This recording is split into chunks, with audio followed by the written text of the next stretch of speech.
This episode contains discussions that might be triggering for some listeners, so please feel free to skip anything that you may find disturbing. And also, do check the show notes for support. I've listed some organizations and resources that you might find useful. Hey Nina, it's so lovely to see you. Lovely to be here. I'm excited. I'm very excited. You look lovely. I love the color that you're wearing today. Thank you very much. I love the colour of your lipstick too. And as we were saying before we stayed record that as South Asian women, that's like one thing we're really lucky to have, like nice skin, I think. Yes, and my stylist came over yesterday and we were just talking about colors. And I said, the one nice thing about our complexion is everything looks good on us. Yeah, this is true. This is true. So, Nina, let's start by tell me a little bit about your background, how you grew up, and where you grew up. I was born in Germany, which is like one of those. Oh, you were born in Germany? Yes, I was born in Germany. My parents were there. My father was there to finish some apprenticeship, so he went back home, married my mom, and at 10 months old, we migrated from Germany to Canada. Both my parents are from India.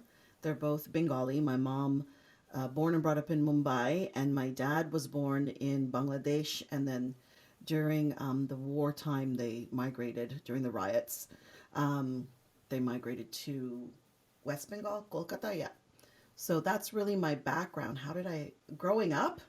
Well, that's a whole other story. Um, I grew up in a very multicultural environment, which was incredible for me growing up in a country that is Canada, which is mostly Caucasian, and the main cities are diverse. Um, you know, I experienced in my household typical South Asian uh, patriarchy, and also experienced abuse for almost 20 years of my life, both physical, emotional, psychological, sexual abuse at the hands of my father. And so, I've had an very interesting life experience. If you don't mind me asking, what were the first times or memories you have of this abuse starting in your family with your father? What I remember is an instance where so I'll tell you, I remember the instance in which something weird happened, and then I don't remember anything for years. Just that particular part of my life, and then again at 13. So when I was about 5 or 6, all children go into their parents' room in the morning, right? My mom was at work. I went into the room with my dad on I'm sure it was a weekend morning because he was home, and we were just I was tossing around in the bed, jumping over him and jumping on top of him. He was lying down, and then all of a sudden, it's like it's wet, like his underwear was wet, and I didn't know what happened. I didn't understand. I'm like, I thought he peed himself, honestly. And I had no idea that that's not what happened. Later on, he told me that, that what actually happened is he ejaculated. My God, I don't even know kind of what to say to that. Wow. Um, how old were you? I know I was in the house that my parents had just purchased. So I was between maybe 5 and 6, maybe around there. Not really Yeah, clear. yeah. I can picture like I can picture the moment. I picture it all. I even remember myself laughing, and then I don't remember anything. I don't remember what happened from that instance to I was about 12 years old. Was I 12? Almost 13. And being in my room, and my aunt was visiting from India, and my dad was putting me to bed. I'm going to say in quotes for those of you who can't see. Um, and she came in and he was fondling me. And I was like mortified. Not that Mm, he was fondling me, but that she came in that and she someone could had have seen seen. it. Yeah, Yeah, and that's the next memory I have. And in between, yeah. I don't have any recollection of what happened. Which is not surprising because it's huge trauma and your brain's blocked it out because it's just too painful for you to remember. Gosh. Hmm. And what was his reaction? So you were embarrassed. What was his reaction like? He just was trying to calm me down and calm the situation down, and reassure me that nobody saw, that nothing happened. And his,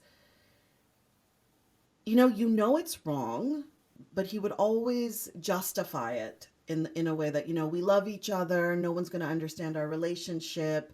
The way I was groomed and manipulated was that, this was a relationship. It's a And while it was a relationship. taboo relationship, it was still based in love. And yes, it was based in his warped sense of love, and for me, my love for my father, not for him as a man or a companion. And I was too young for all of that. And so, yeah, that's basically how he would justify it. It's like, it's okay. Only society sees it wrong, but it's love and under God's eyes and blah, that kind of whole sentiment. So that I guess maybe for him, he could feel better about it. Of course.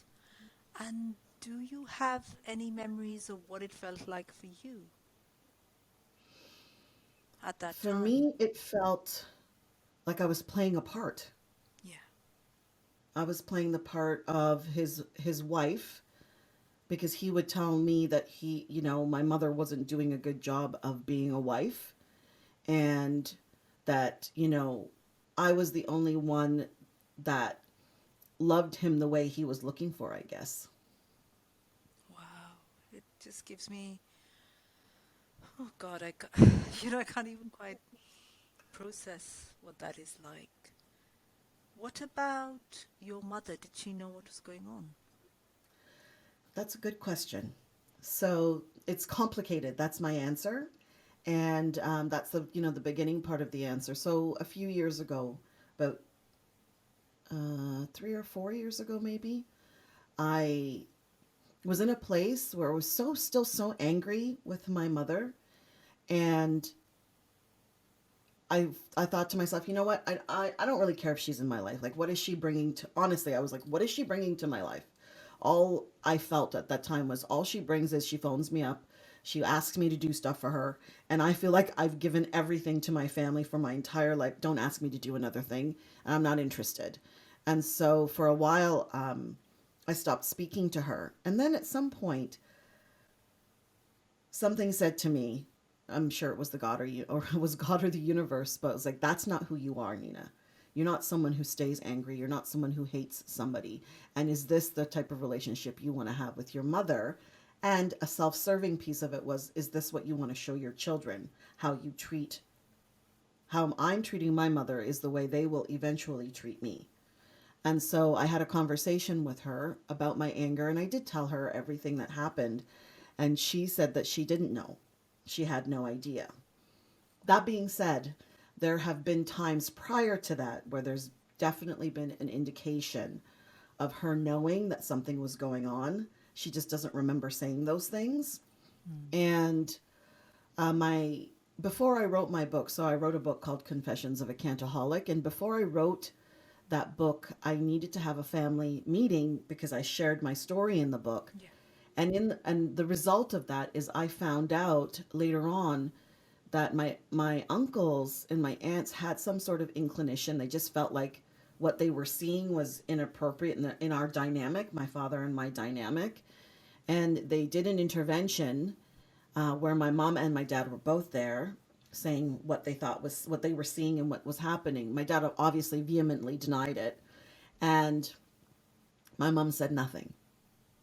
So this is when your extended family came. Yeah, I was about 15 when that happened. Wow. And I had no idea this conversation happened until I had that family meeting telling my family, okay, I'm writing a book and Mm. this is what I'm going to write about. So that's when they said we had an intervention where we thought something like this was going on and we came. And what was your father's reaction to that when they turned up and said this? His reaction was he was rude, obnoxious, aggressive, and said to my aunt, maybe your father did that to you, but I'm not doing that to my daughter. Wow. And your mother says that never happened. Yeah, my mother said that conversation never happened either. So I realized, though, through grace and compassion, that she was also a victim of abuse and trauma, Yeah, and her psychological reaction was the same thing as mine. Like, I don't remember what of happened, course. and she's blocked it out, so I have to give her that grace. Absolutely. I suppose it's so horrific to see something like that being done by your husband to your daughter that I don't know how anybody would be able to process that. So she's done the next best thing, which is deleted all of that, right? Mm-hmm. Wow. Mm-hmm. That's what we do as human beings We do. to survive. It's a survival mechanism, isn't it? Because there's Mm-hmm. nothing else we know how to do. So, gosh. I think you said when we spoke on our call that once you got your period, things changed a little bit. Do you want to talk about Well, that? when I got when I got my period, my dad was just more vigilant. Mm. I actually can't remember if like the first time intercourse happened was before my period or after my period. I can't. Mm. I think it was before. Mm. Between the age of 12 and 13, I got my period when I was about 13. But Mm. when I got my period, that's when he was just a little more vigilant Mm. about protection. Mm. Wow. And he became more, I would say, possessive, even more controlling, because now I was stepping into like being a young woman into adolescence, and Yeah. yet he was, yeah, more. If I think back to it, he was more controlling. Wow. And the rest of the family. So somebody staged an intervention at some point. Do you have any siblings? I do. I have a brother. He's 12 years, well, 11 and a half years younger than I am. So he probably didn't know what was going on, I guess. At the time, no, he did Mm. not know what was Mm. going on. Mm.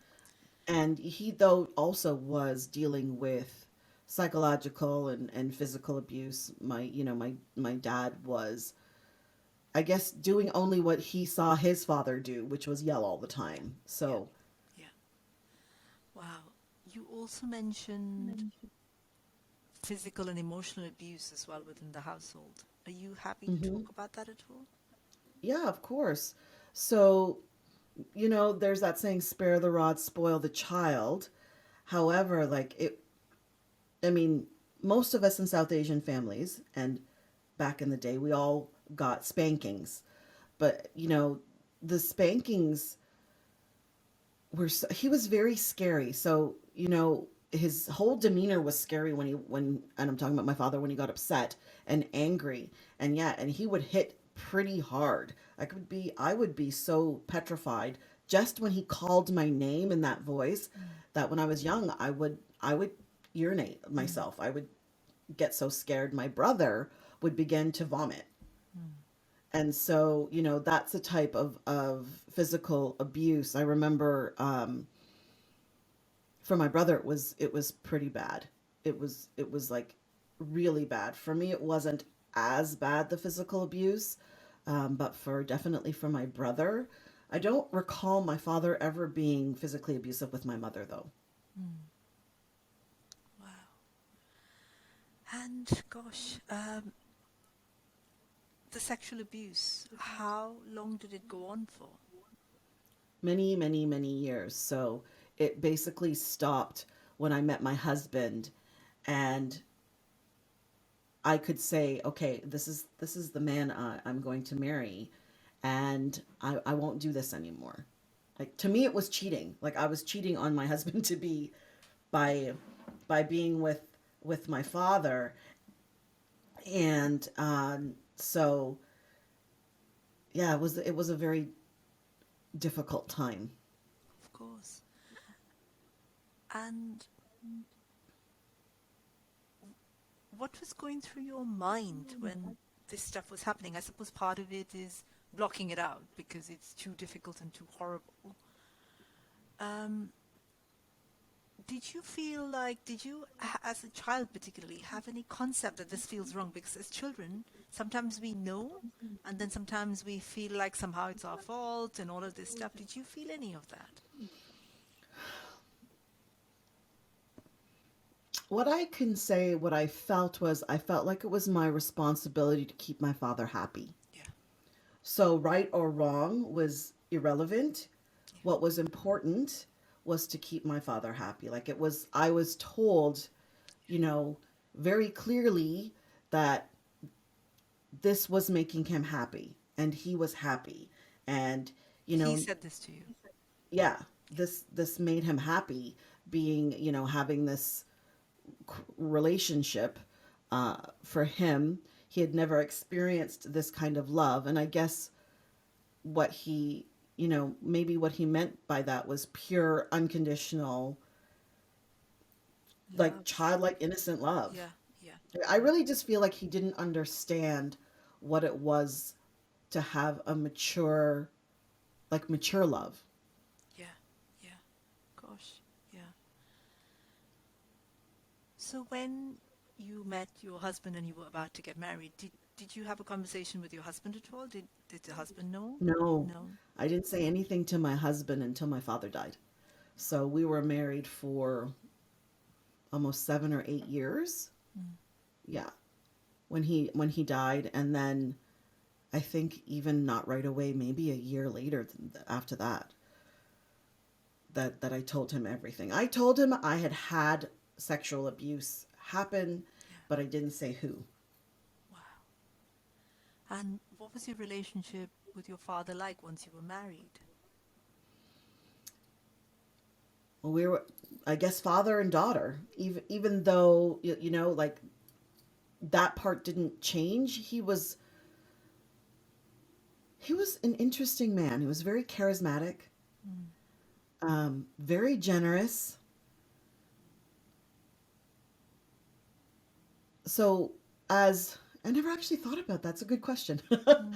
um, we just had, I guess, a father-daughter relationship. There was a weirdness between us, I would Mm. say. Mm. Definitely there was a Mm. weirdness because the dynamics of the relationship had changed, and we had been in that relationship for so many years, so there was a little bit of weirdness, but there was always on my side this need to please. Like I Mm. had to, before he came over, I'd make sure the house was pristine and, try and cook all his favorite foods and everything, because that's the way I grew up. So I think for my husband, he would look around and be thinking, well, how come that's not happening for me? It was, Yeah, yeah, yeah. And did you ever feel able to talk to your father about what had happened? once I had, after my son was born, I realized that I think I had postpartum depression, and it went beyond just postpartum. I think that initiated this deep depression that I went into. So I went to the doctor, and I told the doctor what had happened in my past, and she said, you need to see. I think you need to speak to somebody. So I spoke to a psychiatrist at the time, and then felt that I needed to speak to my dad about, everything that was happening. And I did have a conversation with him. And for him, his initial response, so you can get an idea of the type of man he was, well, am I going to go to jail now that you've told the psychiatrist? And I guess I was surprised. I shouldn't have been surprised, but I was, because he made this about him, and it was more like, no, this is not to take it, like this is not about you or sending you to jail. It's in my brain, it's too late for that, and I don't want to do that. I don't want to send you to jail. um and basically I said, all my life you made me feel like I was selfish if I ever wanted to do anything for myself, and you know, I want to talk to you about that. And it was, the apology was kind of flippant, like, I'm sorry if I made you feel that way. Uh, but, I just want to make sure I'm not going to jail. So that's the That's conversation we had. that's not exactly even the beginnings of an apology, is it? No, It's because more I about really don't him. think he thought he did anything wrong. He didn't think that he did anything wrong. Yeah, No. yeah, yeah. I mean, where do you think that comes from? That's a very good question. I wish I knew where it came from. I mean, these incidents don't happen Yeah, randomly and in a vacuum, right? yeah. And I don't know a lot about the history of my father's upbringing. I just know that his father was very strict. I know that, his mom was young when she got married. She was 13, and my grandfather was significantly older than her. I know that there's definitely mental health in the family, and but nobody talks about it in the Yeah, of 40s and course we 50s, or don't. like Yeah, you don't talk about that of stuff. course. So I'm pretty sure he did not have this quote unquote normal childhood. I know he left the house when he was about 14, went back, then left again at 16, and then went to Bombay at around in his 20s, I think. Wow. Um, what impact has this abuse had on your life, on your sexuality, on how you see yourself as a woman? Mm. Well, it's interesting. On my sexuality, quite frankly, I don't think there was an impact. And the reason why is this is what I think. I can only speak for myself. Is number one, it wasn't violent. There was no violence around it. Mm. And number two, when I was about 13, I fell in big crush with this boy at school. And for 10 years, we had a sexual relationship for 10 years. So you were And 13 you at this know, point. Yeah. yes, yeah. So well, at 15, with him it started at 15, but we met when we were 13. And I think being with him was my way of normalizing sexuality. So, I've thought about this a lot. Like, it's interesting because I always knew that I would never like. This was not a relationship I was in with this boy. This was, for lack of a better word, a 10-year booty call, but that's what it was. And I thought about this as I was going through my healing process. Like, what was the purpose of that? What was the lesson in that? I didn't quite understand. And then I realized it's what I did to erase. So one erased the other Yes, that makes so that sense. I would have those memories of my sexual experiences versus the ones with my father. Yeah, yeah. Wow. Um, how, if at all, have you made peace with this? Because it's I have huge. made How? made It surprises me.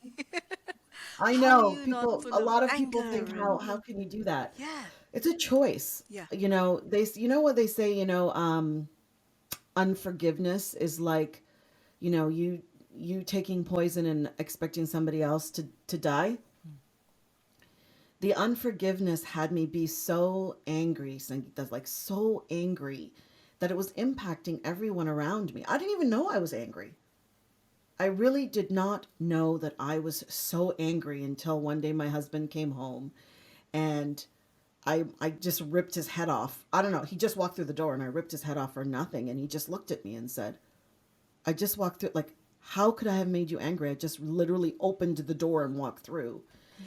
And that's not who I am. And so, the process of true forgiveness and started about 6 years ago, when I took a personal growth and development program and I realized, okay, I have a choice here. I can choose to continue to be angry. I can choose to be a victim of my circumstances, or I can choose to draw strength from what I've learned about who I am as a human being. And so I decided, okay, I'm just going to forgive him. Like, Yeah. and it's easy because he was dead by then already, to Yeah. be honest. He had passed away in 2007. I started my real hard work in 2016. So it'd been some time since then. When he passed away that day, I remember saying to him, and while we're at the hospital, I forgive you. but I think I said it because I'm a people pleaser. I felt like his spirit, his atma needed to hear that, to transition. And in the moment, maybe I felt it in my grief, but the truth was I hadn't forgiven him, nor had I forgiven myself. And in order for me to be who I am today, I needed to forgive him. I needed to forgive myself. Um, and it really was something I had to do so I wouldn't walk around being angry. Yeah. Gosh, that must have been incredibly difficult. I can't even imagine that journey from having this happen to you and then to be in a place where you feel forgiveness, like truly inside. That must have been a really tough journey. The hardest part of the journey is forgiving self. Yes. It's easier to forgive somebody else. I love my father. I'll always love my father. That's where the guilt and the shame and the anger comes from, because, I was angry. Damn it. I shouldn't love this guy. Look at all the stuff he's done. It just makes me so angry. And so, it comes here. I myself was interviewing somebody for my forgiveness podcast. And one of the things one of my guests said to me, which is so true, when our parents do things to us, we don't get mad at them. We get mad at ourselves. We take it upon ourselves like we did something wrong in order to be, whether it's yelled at or abused or whatever it is in the moment. There's several varying degrees. So the most difficult piece was forgiving myself. And I think it was, being an adult and still continuing in the relationship when at some point I could have said, I'm walking away. I had like one or two opportunities. But the fact remains that I loved my dad. I felt it was my responsibility to keep him happy. And I stayed because I didn't want to break his heart. I didn't want to take that responsibility on. Do you mean this when you were an adult, or did you mean this Yeah. when you were a child? When I was an adult, at 21, 22, this all continued until I was in my late 20s. And so, it was very challenging because I was berating myself. Why the heck didn't you leave? You never left. You never left. People are never going to understand, right? And I was worried, what are people going to think? Why am I thinking this about myself? And it just came to the realization that, first of all, I was groomed to be in a relationship. Yes. This to me was a relationship, Yeah. like a husband-wife relationship, not a father-daughter relationship. And so being groomed that way, thinking that, oh my gosh, if I leave, this man is going to fall apart and I'm going to be at the cause of that, because that's what I was told. That's the responsibility I was given, and I wasn't willing to be the one to do that. And I didn't have it in me until I fell in love with my husband, because that's when I fell in love. I loved my father. I love my father, but I wasn't in love with him. He professed to be in love with me. And I just played a part so that, so we could all just be okay at home. But, and yeah, I hope I answered that question. Yes, you did. Yes, you did. Thank you. What's the reaction of the rest of the family now that you're talking about this openly? What does your mum say? What does your brother say? Oh, my brother. Oh, he, he wishes he could have done something at the time. He was a child. There's nothing he could have really done. And, he says he wishes he knew, because I told him after Dad died. And, he, when I got married, he was only 17 or 18, maybe 19. And, I said to him, there's nothing you could have done. And, he's on his healing journey now. He's, just stepping into it now. He is working through it. He's angry. He's angry at Dad for what Dad did to me. He's angry at Dad for how Dad treated him. And he's just dealing with that process. And my mom, really, it's hard to tell with my mom. I have my, my professional and personal opinions on how she's dealt with it. I really believe she feels she's dealt with it. My personal opinion is she's just put it in the side In a little somewhere where she box. doesn't have to look at it Yeah. because she does feel guilty. Of course. I mean, just thinking about it, if you lived in a house with where your daughter was being sexually abused by your husband up until the age of 28, 29, it is impossible that she didn't know. It is utterly impossible. So Yeah. the only way I'm guessing she dealt with it is by pretending it didn't happen. And even now saying, when you're speaking to her, to say, yeah, yeah, I've dealt with it. But it is, how does one begin to deal with something like that? You know? It is a challenge, and I can feel a little bit of understanding about that because my daughter was dating a boy who assaulted her as well, and it happened under my watch, and I didn't know. And so I was like, how on earth did I not know? So I can have grace and compassion for that piece. Yeah. Do I feel my mother knew a lot longer than she's willing to admit to herself? Yes, Oh, 100%. definitely. I just the way the dynamics, what was going on in the household, there's no way she wouldn't have had some kind of thought. Like if my uncles and my aunts had that thought, she must have had those thoughts as well. But it was just easier, I'm assuming, for her to just be like, no, that's not possible. Like, how could that even be possible for her? So I have grace and compassion. There are moments, when we're talking and I'm thinking, no, mom, you have not dealt with this. You really, truly have not. I am a professional coach. I work with people. I have a psychology background, and you haven't dealt with it. But what's most important to the gift that I want for her to give herself is grace and freedom. When she closes her eyes and goes up to see her maker, that she doesn't leave with guilt or regrets. Yeah.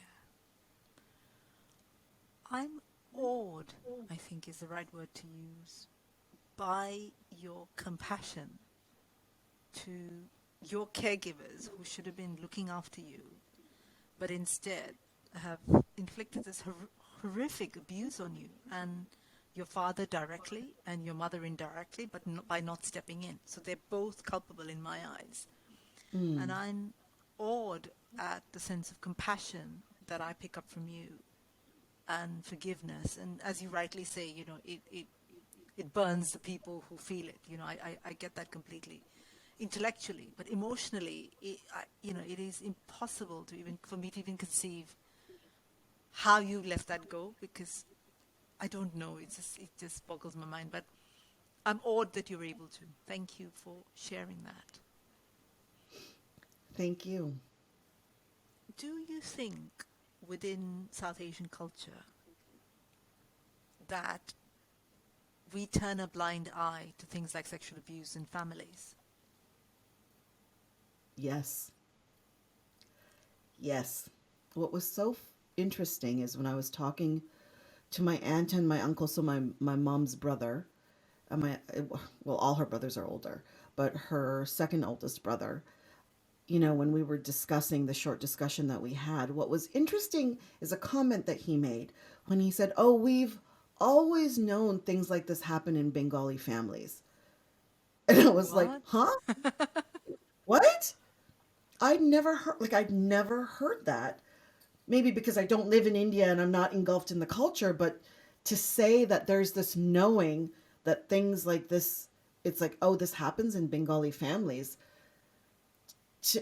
I didn't know what to say to that. I was just like, huh? What?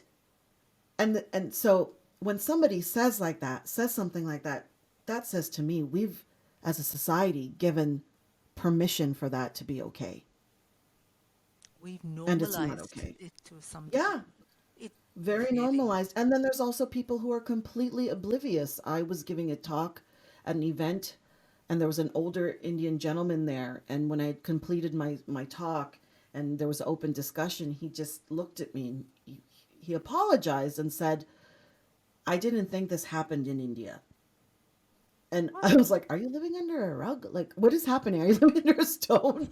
This is happening all the time. And it may not be known out in the public, father daughter, or even there are mother son issues as well. And we're always talking about father daughter, but it happens at all levels. And I thought, do you not read the news? Are you not watching movies? I don't understand how you do not know that this is happening. But he asked me such a poignant, great question at that time. And he said to me, so what are you going to do about it? And at that time, I thought, it's a really good question. What am I going to do about it? And now I have a podcast, and that's part of what I'm going to do about it, to begin to have these conversations. And Sangeeta, I just want to honor you and thank you for opening up the door for us to have conversations like this in the South Asian community, regardless of whether we were born and brought up there or whether we're here.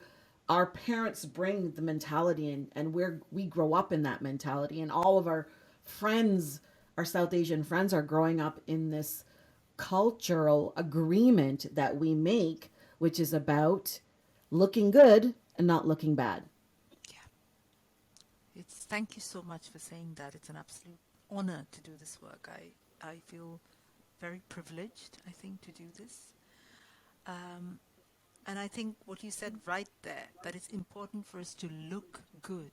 It's important for us as a community to look respectable, to look all of these things. And that seems to be far more important than what is actually going on in our lives. And I think that's such an incredible sadness. I mean, when I think of sort of other women that I know, when I think of your story, I mean what 20-something years of the most horrific, kind of abuse, and whatever the message, it was abuse. You were a child. You should never in a million years have had that happen to you. But to then have a double-edged sword, I'm sure, of not really being able to talk about it, for anybody to sort of come in, for your mother, for extended family to come in and kind of help you. It's that kind of culture of silence, I think, in our culture. It's very much a culture of silence, of keeping quiet, showing face, saving face, all of these things. I'm laughing because I just think, wow, what a lot of work we do. So much work trying to look good and not look bad, and it's just so much work, Sangeeta. That's so much work, and it causes so much trauma and pain. And if we could just begin to release the need to look good, like, what those conversations are like. Oh, my kid's getting A's. What are you kids getting? Oh, I bought a bigger house. Where's your big house? Oh, look at my car. Here's my big car. Oh, look at these new saris I bought. And on and on and on and on. And it's so much work. Exactly. Like, our mothers didn't have conversations like this. The conversations that I have with my South Asian girlfriends now about what a pain it is to be a mom, a wife, this is the way things are. Our mothers didn't have conversations like that. So I think little by little, podcasts like yours, little conversations that are happening, I'm part of a Facebook group. I think you're part of that same Facebook group, Malinese Girl Tribe. Conversations are different there, but these are educated women, that have access to this. The conversation really does need to change at a more grassroots level for the majority of South Asian women, because we really are the minority of South Asian women. We would like to think we're not, but when you look at the metropolitan cities in South Asia, there's not as many metropolitan cities as there are rural cities and small towns, and I imagine sometimes that there's so much trauma, right, in so many households, in so many small towns and cities, and there is no place for those women to take these traumas to. Where do they go with it, right? To their grave. Exactly. And the weight of that. I think when you were talking, in my mind, I had this image of this emotional labor that we as South Asian, we carry this on our backs. It's this heavy emotional labor. And we carry this from the time where, we can't even speak. We don't even know the words. And we learn that this must be ours to carry. the weight Mm-hmm. of, our father's, misdeeds in your case, or, my father's stuff that he inflicted. And the weight of all of this, the weight of silence, the weight of secrets, that we carry and we carry all our lives. And how heavy is this load? It is a heavy burden to carry, and it's generational patterns that need to be interrupted. And so, you know, you and I are interrupters, We are. We you know, absolutely are. and some people love it, Some some people people don't not like so it. much. Yeah. You know what I have And to that's say? okay. Too bad. Yeah, exactly. Too bad. It is time for us to rise up, not only as women, but as men. You know, we can speak about it, but until we're in partnership with, the men that also continue to, perpetuate misogyny, you know, things aren't going to change. And what blows my mind, Sangeeta, is we are descendants of the Indus Valley. Yes. Dis- if people were to even know what happened back then, we somebody is the we that wrote the Kama Sutra, which is like, who come up with Kundalini and Tantra and have a gazillion bazillion goddesses that men pray to, and yet we're still here. That it blows my mind. I'm with you. Absolutely blows my mind as well. Gosh, where, I guess the only way forward is to keep fighting this fight, I think, which is what you're doing, which is what I'm doing. And I know there are other activists who are doing this. And I suppose by challenging these norms that we've been told is that's the way it is, and you cannot ask questions, and we're saying, no, hang on a minute, we don't accept this anymore. And that's where the journey begins. And then maybe the men will join us and they'll say, actually, because patriarchy doesn't serve men either, they're as damaged by it as anybody else. And Hmm. maybe this changes in the next couple of generations. That's my hope. Oh, I'm with you. I'm partnering with you right there. That is my hope, and that it spreads, across the land, and not just for South Asians, but human beings across the world. It is, without partnership, it won't move. Equality is not about one being better than the other, right? There are some feminists who don't like men, and I can see why. I can completely see why. I'm a feminist that's really about equality. Every voice at the table gets heard. Absolutely. Yes, I know the scales are tipped right now. They're not balanced. So we need to speak a little louder at the moment. But the Absolutely. hope, like you said, is in a generation or two, this won't be a conversation and people will look back and think, wow, whoa, what the heck were we thinking back then? Wow. Thank you for, Nina, thank you for your grace, your compassion, your kindness, the life that emanates out of you. I think it's absolutely beautiful to witness. And thank you for sharing some of these really difficult and painful things in your life with me and with the audience from Masala Podcast. Um, I feel really grateful that you came on the show and that you talked to me. Thank you so much, Nina, for being on Masala Podcast. Oh, thank you so much for having me, and congratulations on all the wonderful awards that the podcast has won. I follow you on Instagram all the time, so I love seeing what you're up to. And just, thank you. Thank you for standing in the front lines and having these conversations. It's just so important. So keep doing what you're doing, and thank you.